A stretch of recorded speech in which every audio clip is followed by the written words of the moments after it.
إنما المؤمنون الذين إذا ذكر الله وجلت قلوبهم وإذا تليت عليهم آياته زادتهم إيمانا وعلى ربهم يتوكلون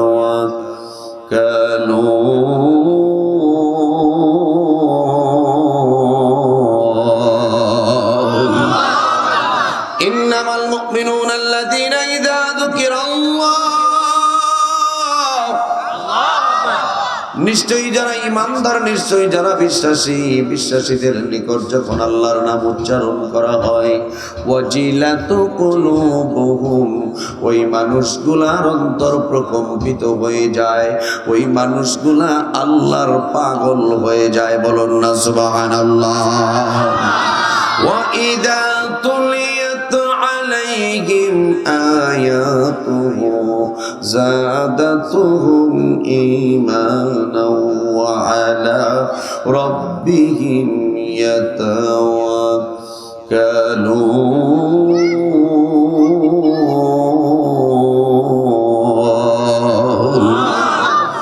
আর যখন তাদের নিকট কোরআনের আয়াত তেলাওয়াত করা হয় জাদাতুহুম ঈমানা, ওই মানুষগুলোর ঈমানি শক্তি বেড়ে যায়। ওয়ালা রাব্বিহিম ইয়াতাওয়াক্কালুন, ওই মানুষগুলো একমাত্র আল্লাহর উপর নির্ভরশীল হয়ে যায়। বলুন না সুবহানাল্লাহ।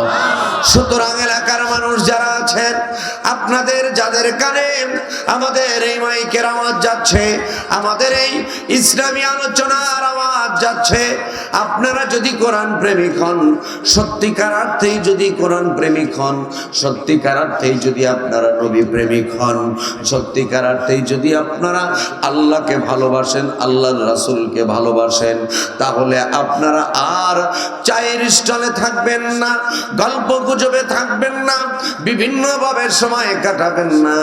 অবশ্যই আপনারা কোরআনের মাহফিলে বসে যাবেন। আল্লাহ তাআলা যেন এই এলাকার মানুষগুলাকে এই কোরআনের মাহফিলের জন্য কবুল করে নেন। সকলেই বলি আমিন। সম্মানিত সুধী, সম্মানিত উপস্থিতি, আমি আপনাদের মাঝে পবিত্র কালামে পাক থেকে একটি আয়াতে কারিমা তেলাওয়াত করেছি। আমার মহান মালিক, আমার মহান প্রভু, আমার মহান আল্লাহ তিনি যদি তৌফিক দান করে দেন, তাহলে এই আয়াতে কারিমাটির উপর ভিত্তি করেই কিছু কথা আলোচনা করব ইনশাআল্লাহ তাআলা। আল্লাহ তাআলা যেন সুন্দর সুন্দর কথাগুলোকে আপনাদের খেদমতে উপস্থাপন করার জন্য তৌফিক দিয়ে দেন, আপনাদেরকেও যেন মনোযোগ সহকারে শোনার জন্য তৌফিক দান করে দেন। আজকের আলোচনার শিক্ষা অনুযায়ী আমরা যেন আমলিয়াতের জিন্দেগি গড়তে পারি, আল্লাহ তাআলা যেন কবুল করে নেন। সকলে বলি আমিন। আউযু বিল্লাহি মিনাশ শাইতানির রাজিম। বিসমিল্লাহির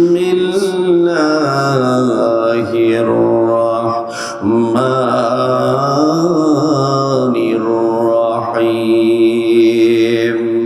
ওয়া ক্বাদা রাব্বুকা আল্লা তা'বুদু ইল্লা ইয়্যাহু ওয়া বিল ওয়ালিদাইনি ইহসানান ইম্মা ইয়াবলুগান্না ইনদাকাল কিবারা আহাদুহুমা আও কিলাহুমা ফালা তাকুল লাহুমা উফফিন ওয়ালা তানহারহুমা ওয়া কুল লাহুমা কাওলান কারীমা।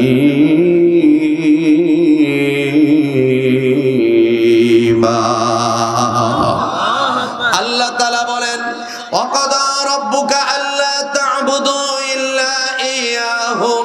ও বিশ্ববাসীরা, আমি আল্লাহ তাআলা তোমাদেরকে নির্দেশ দিলাম তোমরা আমি আল্লাহ বাদে কারো ইবাদত করবে না, কারো দাসত্ব করবে না, কারো গোলামি করবে না। সম্মানিত উপস্থিতি, এখন আপনাদের কাছে আমার প্রশ্ন, আমাদের সৃষ্টিকর্তাকে সন্দেহ আছে? আওয়াজ দিয়ে বলেন, সন্দেহ আছে? আমাদের রিজিক দাতাকে, তাহলে একটু ভালো করে বলতে হবে, আমাদের রিজিক দাতা, পালন কর্তা, বিধানদাতা, সার্বময় ক্ষমতার অধিকারী, সৃষ্টিকর্তা আল্লাহ, রিজিক দাতা আল্লাহ, পালন কর্তা আল্লাহ, বিধানদাতা আল্লাহ, সর্বময় ক্ষমতার অধিকারী হলেন আল্লাহ। সুতরাং হুকুম মানব কার? আওয়াজ দিয়া বলেন কার? আসমানে বিধান চলবে কার? আওয়াজ দিয়া বলেন কার? জমিনে বিধান চলবে কার? আল্লাহ তাআলা পবিত্র কালামে পাকের মধ্যে বলেন, আলা লাহুল খালক ওয়াল আমর, সাবধান বিশ্বের মানুষ, সাবধান বিশ্বের মানুষ, সৃষ্টি করেছেন যিনি, হুকুমও চলবে তার। কথা বলেন ঠিক কিনা? আমরা হলাম আল্লাহর বান্দা, আল্লাহর জমিনে আল্লাহর বিধান চলবে, আর এই বিধান পরিচালনা করব আমরা, আল্লাহ আমাদের দিয়ে চালাবেন। কথা কোন ঠিক কিনা? আমরা হলাম আল্লাহর গোলাম, আমরা হলাম আল্লাহর বান্দা। এই জমিনের মধ্যে আল্লাহর দ্বীন প্রতিষ্ঠা করার দায়িত্ব হলো আমার আপনার। কথা কোন ঠিক কিনা?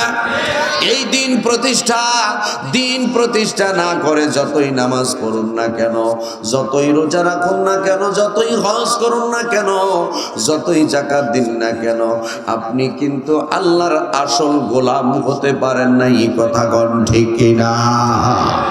ভাইরা রে আমার, নামাজ পড়ার নাম শুধুমাত্র নামাজ পড়ার নাম ইবাদত না, রোজা রাখার নাম ইবাদত না, হজ করার নাম ইবাদত না, যাকাত দেওয়ার নাম ইবাদত না। ইবাদত অর্থ হলো দাসত্ব করা, গোলামি করা, মেনে চলা। ভাইরা রে আমার, তাহলে ইবাদত কি? ভাইরা রে আমার, নামাজ পড়ার নাম ইবাদত না, রোজা রাখার নাম ইবাদত না, হজ করার নাম ইবাদত না, যাকাত দেওয়ার নাম ইবাদত না। ইবাদত হলো আল্লাহর বিধান মানা। কথা কোন ঠিক কিনা? আল্লাহ যখন বলেছে বান্দা নামাজ পড়, তখন নামাজ পড়া ইবাদত। কথা কোন?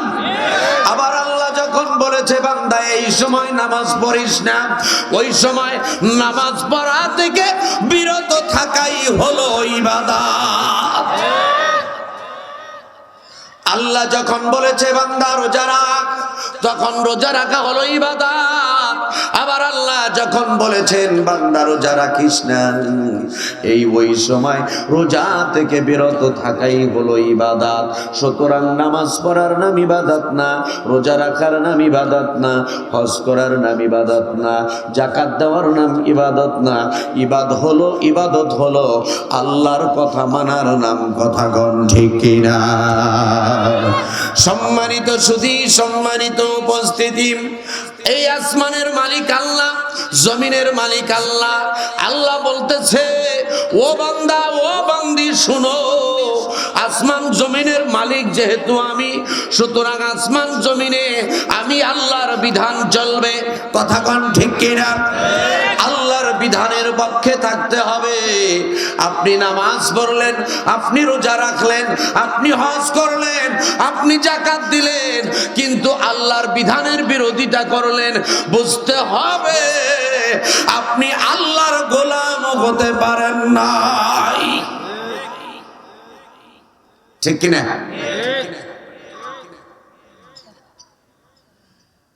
কি হবে নামাজ রোজা ইমানদারির বড়াই করে, যদি সেই খোদার কোরআন নরদমাতে থাকে পড়ে।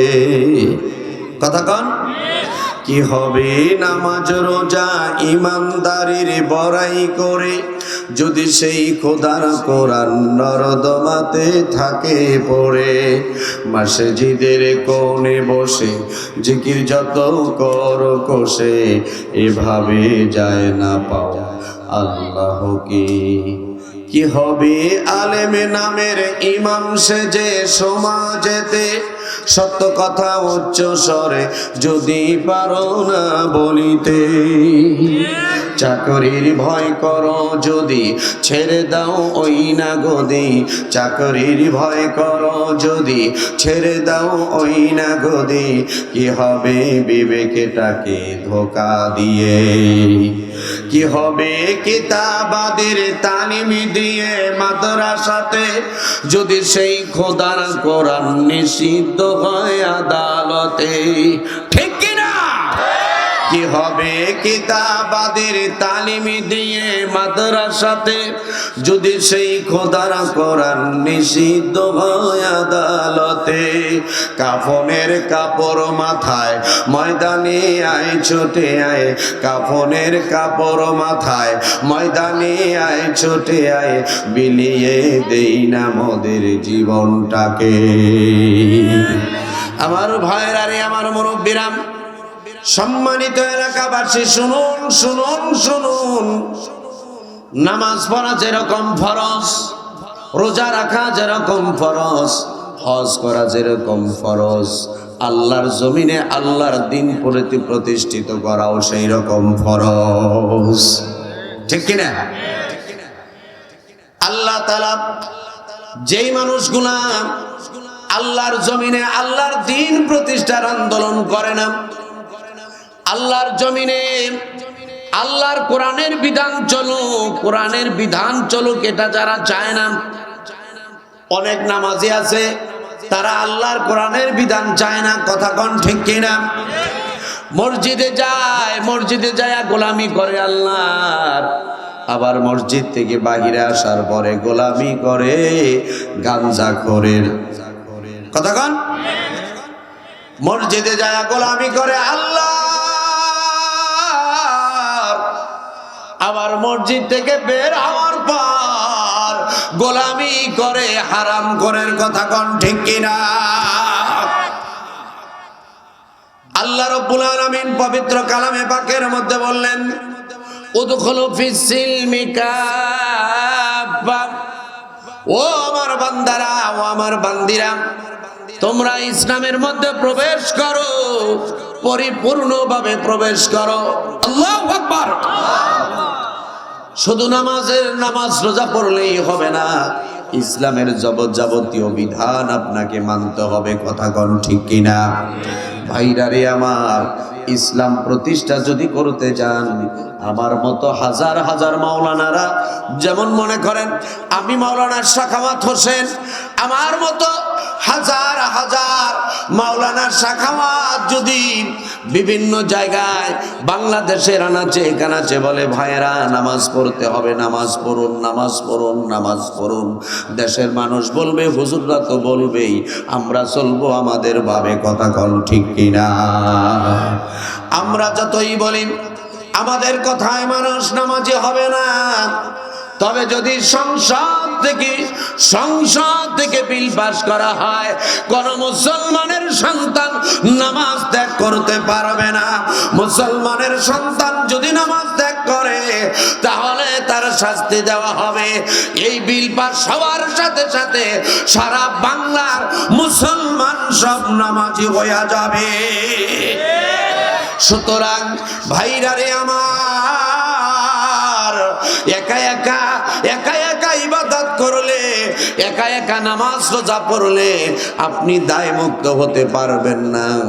আপনাকে অবশ্যই আল্লাহর জমিনে আল্লাহর দিন প্রতিষ্ঠিত করতে হবে, সংসদে আল্লাহর কোরআন আনতে হবে। কথা কোন ঠিক কিনা? যারা আল্লাহর কোরআনের আইনের বিরোধিতা করে তাদের সম্পর্কে আমার আল্লাহ ফতোয়া দিয়েছেন, ওয়ামান লাম ইয়াহকুম বিমা আনজালাল্লাহু ফাউলাইকা হুমুল কাফিরুন। আল্লাহ তাআলা বলেন, আমি আল্লাহর বিধান মতো যারা তাদের ব্যক্তি জীবন, পারিবারিক জীবন, সামাজিক জীবন, রাষ্ট্রীয় জীবন চালায় না, চালানোর চেষ্টাও করে না, ফাউলাইকা হুমুল কাফিরুন, ওই মানুষগুলাই হলো কাফের। নাউজুবিল্লাহ বলেন। আল্লাহ তাআলা অপরাধের মধ্যে বলতেছেন, ওয়ামান লাম ইয়াহকুম বিমা আনজালাল্লাহু ফাউলাইকা হুমুজ জালিমুন।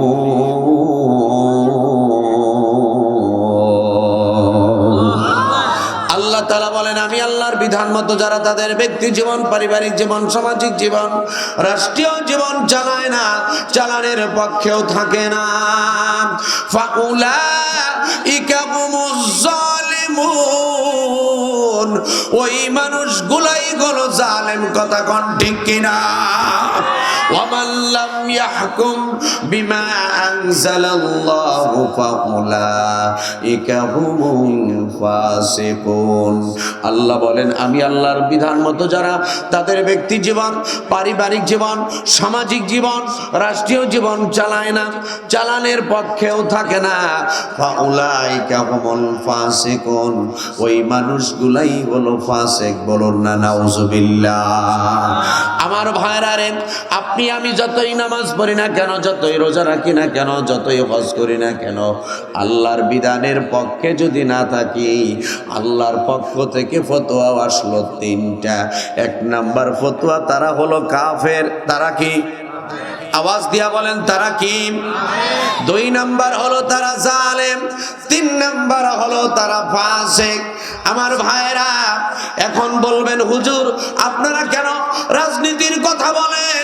আনছি ওয়াজ করার জন্য, ওয়াজ করবেন, ওয়াজ করে আমাদেরকে হেদায়েতের পথ দেখিয়ে চলে যাবেন, রাজনীতির কেন কথা বলেন? সম্মানিত সুধী, সম্মানিত উপস্থিতি, আল্লাহ তাআলা পবিত্র কালামে পাকের মধ্যে 6666টা আয়াত নাযিল করেছেন। তার মধ্যে প্রায় 1000 আয়াত আল্লাহ তাআলা কিভাবে রাষ্ট্র পরিচালনা করতে হবে, সমাজ পরিচালনা করতে হবে, পরিবার পরিচালনা করতে হবে, তার বিধান দিয়া দিয়েছেন। বলেন না সুবহানাল্লাহ। সর্বযুগের, সর্বকালের সর্বশ্রেষ্ঠ মহামানব নবী মুহাম্মদুর রাসূলুল্লাহ সাল্লাল্লাহু আলাইহি ওয়াসাল্লাম, তিনি রাষ্ট্রনায়ক ছিলেন কি ছিলেন না? অনেকেই হয়তো জানেন না, নবীজি যে রাষ্ট্রনায়ক ছিলেন এটা অনেকেই জানেন না। কথা কন ঠিক কিনা? ভাইরা রে আমার, নবীজি সাল্লাল্লাহু আলাইহি ওয়াসাল্লাম তিনি শুধু রাষ্ট্রনায়কই ছিলেন না, নবীজির লেখা সংবিধান, নবীজির লেখা সংবিধান পৃথিবীর ইতিহাসে সর্বপ্রথম লিখিত সংবিধান। আল্লাহু আকবার। নবীজির লেখা সংবিধান, যার নাম হলো মদিনার সনদ। পৃথিবীর ইতিহাসে সর্বপ্রথম লিখিত সনদ হলো মদিনার সনদ। আমার নবী এই মদিনার সনদ দিয়া 10টা বছর রাষ্ট্র পরিচালনা করেছেন। কথা কোন ঠিক কিনা? নবীজি সাল্লাল্লাহু আলাইহি ওয়াসাল্লাম তিনি 10 বছর রাষ্ট্র পরিচালনা করেছেন। ভাইরা রে আমার নবীর কেমন মর্যাদা, এই সম্পর্কে কিছু কথা বলি। এই পৃথিবীর মধ্যে যত নবী রাসূল এসেছেন, কারো কাছে ওহী আল্লাহ পাঠিয়েছেন 4 বার, কারো কাছে 10 বার, কারো কাছে 13 বার, কারো কাছে 12 বার, কারো কাছে 33 বার, কারো কাছে 50 বার। সর্বোচ্চ ওহী প্রাপ্ত হয়েছেন হযরত মুসা আলাইহিস সালাতু ওয়াস সালাম। আল্লাহ রাব্বুল আলামিন নবী মুসা আলাইহিস সালামের কাছে ওহী পাঠাইছিলেন 400 বার। কিন্তু আমার নবী, আপনার নবী, দয়ার নবী, মায়ার নবী, গাছের নবী, মাছের নবী, পাহাড়ের নবী, পর্বতের নবী, সাগরের নবী, সলিলের নবী, দোজাহানের নবী মুহাম্মদুর রাসূলুল্লাহর প্রতি আমার আল্লাহ ওহি পাঠাইছেন 24,000 বারেরও বেশি বার। আগে নবীর শান এবং মান কয়েকটা কথা বলি, তারপরে বলবো কেন বললাম। হযরতে মূসা আলাইহিস সালাতু ওয়াস সালাম আল্লাহ তাআলার কাছে বললেন, আল্লাহ আমার সমাজের মানুষ তোমাকে দেখতে চায়, আমার এলাকার মানুষ তোমাকে দেখতে চায়। আল্লাহ রাব্বুল আলামিন বললেন, ও মূসা রে, আমারে তুমি দেখতে পারবে না, তোমার সমাজের মানুষ আমারে দেখতে পারবে না। নবী মূসা আলাইহিস সালাতু ওয়াস সালাম শক্ত করে বললেন, আল্লাহ গো দেখতে চাই, দয়া করে দেখা দাও গো আল্লাহ। আল্লাহ বললেন, লান তারানি, আমাকে দেখতে পারবে না। সর্বশেষ আল্লাহ বললেন, হে মূসা ঠিক আছে, তোমার এলাকার মানুষ আমারে দেখতে চায়, তাদেরকে তুমি রোজা রাখতে বলো। 1 মাস রোজা রাখা হলো, এরপর আরো 10 দিন বাড়ানো হলো, মোট 40 দিন রোজা রাখা হলো। 40 দিন রোজা রাখার পর নবী মূসা আলাইহিস সালাতু ওয়াস সালামের এলাকার মানুষগুলা নিয়ে, এলাকার মাতব্বর শ্রেণীর মানুষগুলা নিয়ে নবী মূসা আলাইহিস সালাম তুর পাহাড়ে গেলেন। তুর পাহাড়ে যাওয়ার পরে আল্লাহ তাআলা 70,000 পর্দার আড়াল থেকে একটা আঙুলের ঝলকানি দিলেন। সুবহানাল্লাহ বলেন। কিতাবের মধ্যে এসেছে 70,000 পর্দা, যার একটা পর্দা থেকে আর একটা পর্দার দূরত্ব হলো 500 বছরের রাস্তা। এক পর্দা থেকে আরেক পর্দার দূরত্ব কত?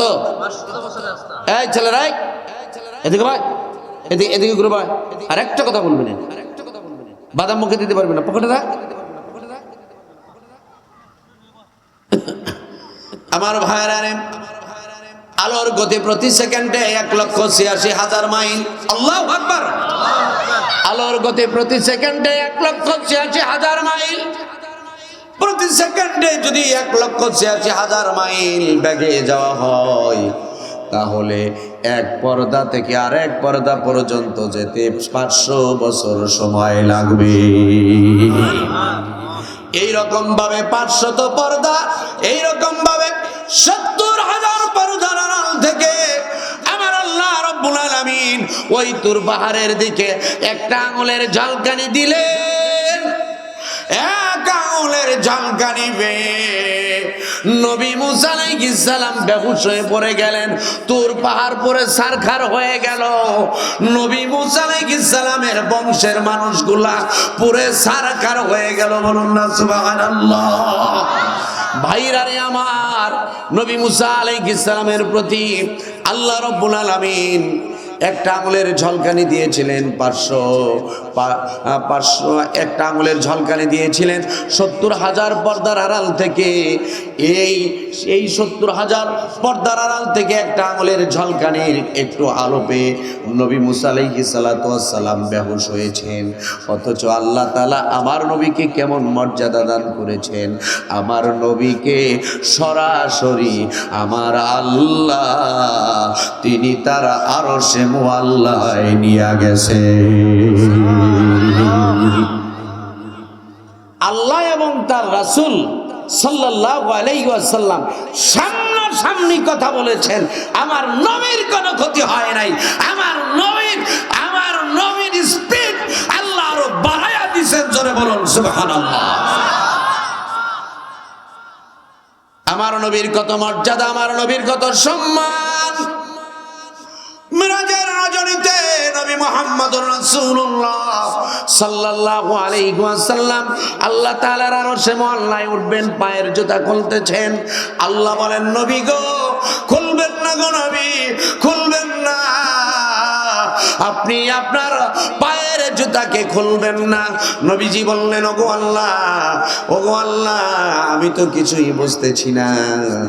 নবী মূসা আলাইহিস সালাতু ওয়াস সালাম যখন তুর পাহাড়ে জুতা পায়ে দিয়ে যাইতেছিলেন, তখন তুমি বলেছিলে, হে মূসা নবী জুতা নিয়ে তুর পাহাড়ে আইসো না। নবী মূসাকে জুতা নিয়ে তুর পাহাড়ে আসতে দিলা না গো আল্লাহ, অথচ আমাকে জুতা নিয়া তোমার আমার আরশে মুআল্লায় আসতে বলো। আল্লাহ আমি তো কিছুই বুঝি না। আল্লাহ বললেন, ও নবী গো, মুসা নবীর পায়ের সংস্পর্শ দ্বারা আমি আল্লাহ তোর পাহাড়কে ধন্য করে দিয়েছিলাম, আর আজকে আপনার পায়ের জুতার দুলা দ্বারা আমার আরশে মুআল্লাকে ধন্য করে দিলাম। নবী আমার এত সম্মানিত, এত মর্যাদা সম্পন্ন, তিনি হলেন নবীদের নবী, রাসূলদের রাসূল, নেতাদের নেতা। কথা কোন ঠিক কিনা? সর্বকালের সর্বযুগের সর্বশ্রেষ্ঠ মহামানব নবী মুহাম্মদুর রাসূলুল্লাহ সাল্লাল্লাহু আলাইহি ওয়াসাল্লাম, তিনি রাষ্ট্রপ্রধান ছিলেন কি ছিলেন না? আওয়াজ দিয়া বলেন, ছিলেন কি ছিলেন না? নবীজি সাল্লাল্লাহু আলাইহি ওয়াসাল্লাম তার ইন্তেকালের পর আমার ভাইরা এবার আসুন, নবীজির এক নম্বর খলিফা হযরত আবু বকর। হযরতে আবু বকরের কত সম্মান, হযরত আবু বকরের কত মর্যাদা। একদিন আম্মা জানা আয়েশা সিদ্দিকা রাদিয়াল্লাহু তাআলা আনহা আর আমার নবী খোলা আকাশের নিচে দাঁড়িয়ে আছেন রাত্রিবেলা। হযরতে আয়েশা সিদ্দিকা বলেন, নবী গো, আকাশে তারার মেলা দেখা যাচ্ছে, অগণিত তারা, তারা তারার তারা। নবী গো, এই তারার পরিমাণ নেক কি আপনার কোন সাহাবীর আমল নামায় আসেনি? আমার নবী বললেন, আয়েশা রে, এই তারা কেন, তারার চাইতেও বেশি পরিমাণ নেক আল্লাহ আমার ওমরের আমল নামায় দান করে দিয়েছে। হযরতে আয়েশা সিদ্দিকা রাদিয়াল্লাহু তাআলা আনহা তিনি ভাবতেছিলেন হয়তোবা তার বাবার কথা বলবেন, কিন্তু আমার নবী হযরত ওমরের কথা বললেন। এক পর্যায়ে আমার নবী বললেন, হে আয়েশা রে, ও আয়েশা, আমার আবু বকর হিজরতের রাত্রিতে আমার সাথে হয়েছিল, ওই রাত্রির আমল নামা, ওই রাত্রির আমার আবু বকরের নেক আমল যদি এক পাল্লায় রাখা হয়, আর সারা পৃথিবীর মানুষের নেক আমলগুলা যদি এক পাল্লায় রাখা হয়, আয়েশা রে, আমার আবু বকরের আমল নামার পাল্লা ভারী হয়ে যাবে। ভাইরা রে আমার, সেই আবু বকর তিনি রাষ্ট্রপ্রধান ছিলেন কি ছিলেন না? আওয়াজ দিয়া বলেন, ছিলেন কি ছিলেন না? হযরত আবু বকর ছিলেন রাষ্ট্রপ্রধান। এবার নবীজি সাল্লাল্লাহু আলাইহি ওয়াসাল্লাম তার দুই নম্বর খলিফা হযরত ওমর, যে ওমর সম্পর্কে আমার নবী বলেছেন, আমার পরে যদি কোন নবী আসতো সে হইতো আমার ওমর। আল্লাহু আকবার। আমার পরে যদি আর কোন নবী আসতো সে হইতো আমার ওমর। সেই ওমর তিনি ছিলেন রাষ্ট্রপ্রধান, শুধু রাষ্ট্রপ্রধানই ছিলেন না, হযরত ওমর প্রায় অর্ধ পৃথিবীর বাদশা ছিলেন। কথা কোন ঠিক কিনা? নবীজি সাল্লাল্লাহু আলাইহি ওয়াসাল্লাম তার তিন নম্বর খলিফা হযরতে ওসমান রাদিয়াল্লাহু তাআলা আনহু, যাকে বলা হয় জিন্নুরাইন, অর্থাৎ দুইটা নূরের অধিকারী। নবীজি সাল্লাল্লাহু আলাইহি ওয়াসাল্লাম তার দুইটা কন্যা হযরত ওসমানের কাছে বিবাহ দিয়েছিলেন। আমার নবী বলেন, আমার যদি আল্লাহ আরো কন্যা দান করতেন, ওই কন্যাটাও আমি আমার ওসমানের কাছে বিবাহ দিতাম। আল্লাহু আকবার। হযরত ওসমান রাদিয়াল্লাহু তাআলা আনহুকে আমার নবী এত ভালোবেসেছেন, সেই ওসমান রাদিয়াল্লাহু তাআলা আনহু তিনিও ছিলেন, তিনিও রাষ্ট্র পরিচালনা করেছেন। কথা কোন ঠিক কিনা? আমার ভাইয়েরা রে, নবীজি সাল্লাল্লাহু আলাইহি ওয়াসাল্লাম তার চার নম্বর খলিফা, যার নাম হলো আলী। ভাইরা রে আমার, যে আলী সম্পর্কে আমার নবী বলেন, আনা মাদিনাতুল ইলম ওয়া আলিয়ু বাবুহা, আমি হলাম জ্ঞানের শহর আর সেই শহরের দরজা হলো আলী। আল্লাহু আকবার। আমি হলাম জ্ঞানের শহর, সেই শহরের দরজা হলো আমার আলী। হযরতে আলী রাদিয়াল্লাহু তাআলা আনহু, তার এত সম্মান, এত মর্যাদা, সেই আলী তিনি ছিলেন রাষ্ট্রপ্রধান। কথা কোন ঠিক কিনা? ভাইরা রে আমার, এখান থেকে আমি আপনাদেরকে কি বুঝাইতে চাচ্ছি মনোযোগ দিন। আমার নবী ছিলেন রাষ্ট্রপ্রধান, হযরত আবু বকর ছিলেন রাষ্ট্রপ্রধান, হযরত ওমর ছিলেন রাষ্ট্রপ্রধান, হযরতে ওসমান ছিলেন রাষ্ট্রপ্রধান, হযরতে আলী ছিলেন রাষ্ট্রপ্রধান। তাহলে মুসলমানদের মধ্যে যারা কোরআন প্রেমিক, কোরআনের জ্ঞান আছে ওই মানুষগুলার রাষ্ট্রপ্রধান হওয়ার দরকার আছে না?